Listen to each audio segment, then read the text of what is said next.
Welcome, LCMS Convention delegates.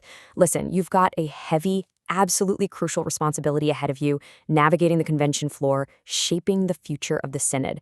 And that's not to mention carrying around the sheer physical weight of those hundreds of pages of convention workbooks. Our goal in this explainer is to provide you with a highly practical, ready-to-use toolkit specifically designed for Floor Committee 4, Life Together. We are going to break down the resolutions, look at the potential impacts, and equip you with the exact right questions and amendments to bring to the microphone. Okay, let's dive into this. Here's the roadmap for our toolkit today. First, the kingdom over castle mindset. Second, stewarding the 5 capitals. Then we'll hit our test cases. Res 401 on the next generation, Res 402 on mission process, and Res 404 on RSO oversight. Finally, floor strategy in action. All right, moving right along to Section 1, Kingdom versus Castle, the mindset shift. So, to evaluate every single resolution coming out of Committee 4, we really need this core paradigm shift. It's the understanding that the synod, it exists to serve the local congregation and its gospel witness, not the other way around. We call this the kingdom over castle mindset. So when you're looking at a proposal, you literally have to ask yourself, does this release energy, resources, and freedom locally for the kingdom? Or does it just build a bigger castle centrally by piling on unnecessary layers of control? The goal always is low control, high accountability. We absolutely want faithfulness to our Lutheran confession, for sure, but we need the flexibility that faithful local ministry actually requires. That brings us to Section 2, the 5 capitals. Stewarding resources. If we're going to build the kingdom, we need a real way to measure how a resolution actually resources local congregations.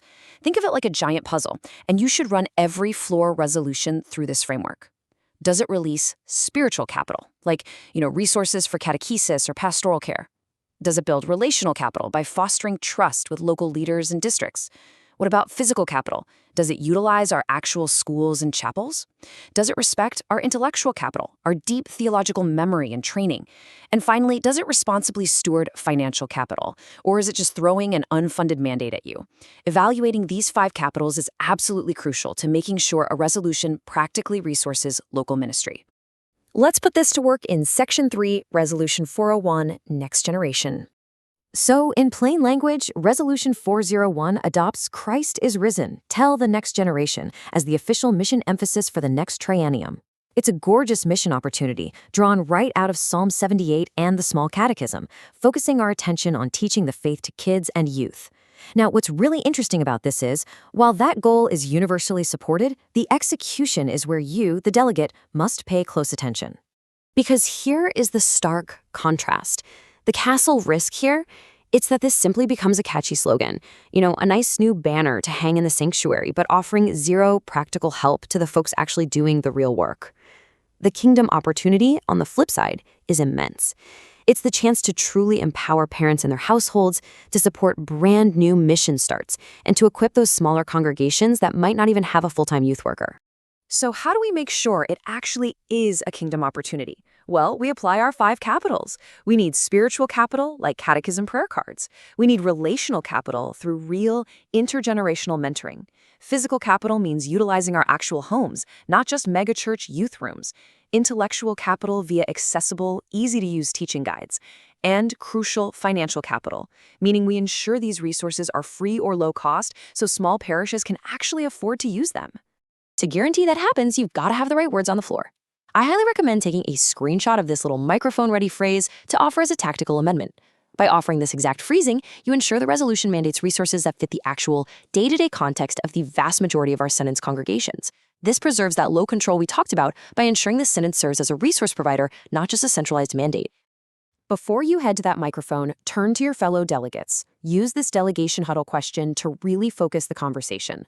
Ask them, hey, will this actually help our local congregation tell the next generation about Christ? Or are we mostly just voting on a new banner to hang? That clarifies the stakes immediately, right? Moving right along to Section 4, Resolution 4-2, Mission Process. Our second test case shifts gears into a major governance change, and this brilliantly illustrates where you can find the full text and rationale for this proposed structural bylaw action. Just look in Today's Business, Issue 1. Right there, starting on page 82. Okay, so here's the plain language reality of 402. It amends multiple bylaws to refine and essentially centralize how future mission emphases are created. It assigns the heavy lifting to the mission boards and the Senate president. But, and this is a big but, it crucially removes Bylaw 5.3.4, which currently mandates circuit forums. So yeah, it streamlines the process for sure, but it drastically alters how local input is actually gathered. Now, this is arguably the clearest castle risk item in Committee 4. The risk of over-centralization is super high if we quietly remove grassroots input from districts, circuits, and lay leaders just to make meetings a bit more efficient. The kingdom opportunity here is to restore and maintain trust by making absolutely sure that local voices and real congregational needs drive what the whole synod focuses on. Just look at how maintaining local input actually stewards the capitals way better than a centralized process. We protect relational capital by keeping lay leaders involved. We protect intellectual capital by combining high-level mission data with boots-on-the-ground local testimony. And you don't have to force expensive, mandatory in-person meetings. You can steward financial and physical capital by utilizing low-cost digital feedback tools. But the point is, you must preserve the input. So, here is your next microphone-ready phrase to ensure low control and high accountability are preserved. This amendment doesn't stop the streamlining, not at all, but it mandates that accessible input from the grassroots level must be part of the process, and it requires a summary report so you, the delegates, can hold the whole process accountable. When you're discussing 402 with your delegation, this is the huddle question to spark some real debate.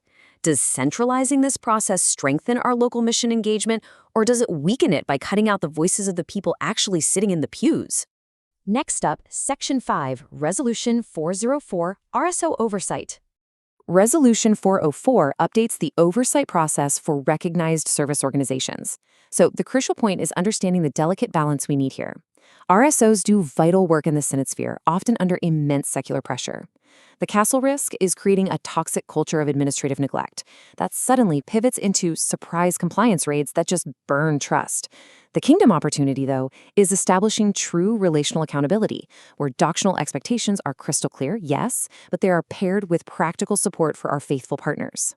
To protect RSOs that are out there facing intense legal or funding pressures in the world, while still maintaining strict doctrinal accountability, you need a really nuanced approach.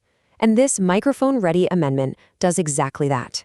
It asks the Synod to distinguish between an organization that is intentionally drifting from our confession versus one that is facing good faith challenges because of complex secular laws or local contexts. This approach stewards relational capital by acting as a true partner rather than just an auditor, preserving our shared intellectual and spiritual capital. When evaluating the oversight of our service organizations, offer this sharp huddle question to your peers. Does this framework create accountability that builds trust, or does it just create a system of control that burns trust?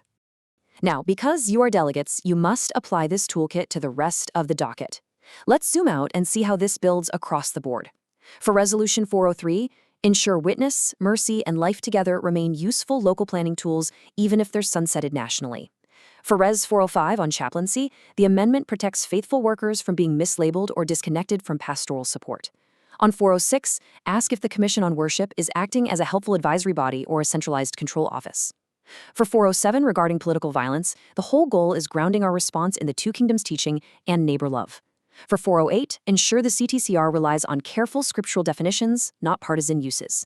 For 409 on AI, does it protect our intellectual capital without letting bots substitute true human pastoral presence? No way, we want that.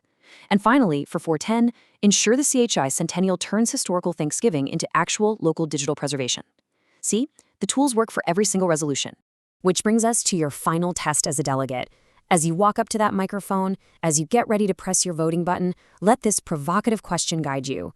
Does what we are about to pass actively strengthen faithful local ministry, or does it just build unnecessary centralized control? You've got the tools, you have the microphone phrases. Now go out there, steward the capitals, and serve the kingdom.